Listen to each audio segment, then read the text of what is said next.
Hey guys, at the end of November, I spent 1 week in Sapa and Giang, so this is everything that I got up to. I started my time in Sapa and I spent 3 days there. While I was there, the weather was horrible. It was foggy the whole time. You couldn't see more than like 10 feet in front of you, so I couldn't do as much as I wanted to.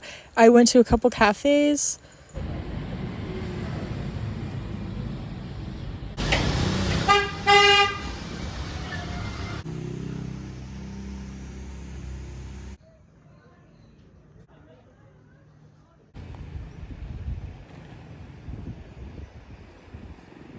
Now I'm in Cat Village, which is one of the most popular things to do here in Sapa. You just see like ethnic groups like selling goods, and it's just like a cute little village. Earlier, while I was walking to this cafe, there was this lady who was like trying to sell me stuff, and she was very, very, very persistent. I was like, no thanks, and she just like kept asking me like 20 times, and I was like, no thank you, like I said no, and she's like, I said yes. I'm like, no, I said no, and she's like, come back later. I'm like, okay.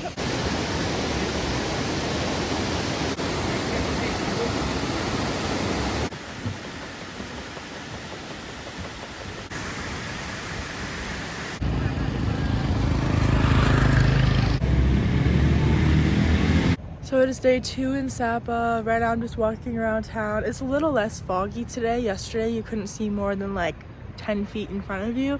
It's still quite foggy today, so I was thinking like while I'm here maybe I'll do some trekking, maybe I'll like take cable cars up to this mountain, and I don't know if I'll be able to do any of that. I have one more day here. Yeah, I've just kind of been relaxing though. It's nice. I do have a hotel right now, so I can just rot in my own room. I'm also still very sick. I feel like I just keep getting more and more sick.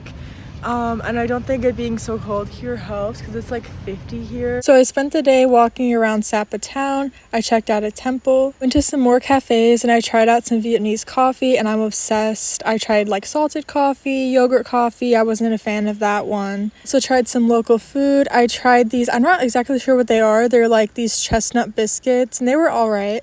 And then the next day I went to Fansipan, which is the highest point in all of Indochina. The weather was really nice in the morning, and then as soon as I got there, it started to get really foggy again. When I was up there, it was also so windy and cold. It kind of felt like I was back in Chicago, but it was really cool to see this. Also, while I'm in Sapa, I decided to get a private room because the hostels were mixed dorms and they didn't really look that nice. So yeah, let me give you a little tour. There's like a little balcony area, but it's been foggy every day, so there's like not been a view. Little charger area, the bed, I have AC and heating, and then I have a little bathroom over here. Sometimes the power just like randomly goes out. Yeah, everything else is really good in this room though. And in order to turn the power on, I have to put my key in the slot, and tell me that the startup does not sound like the Gravity Falls theme song.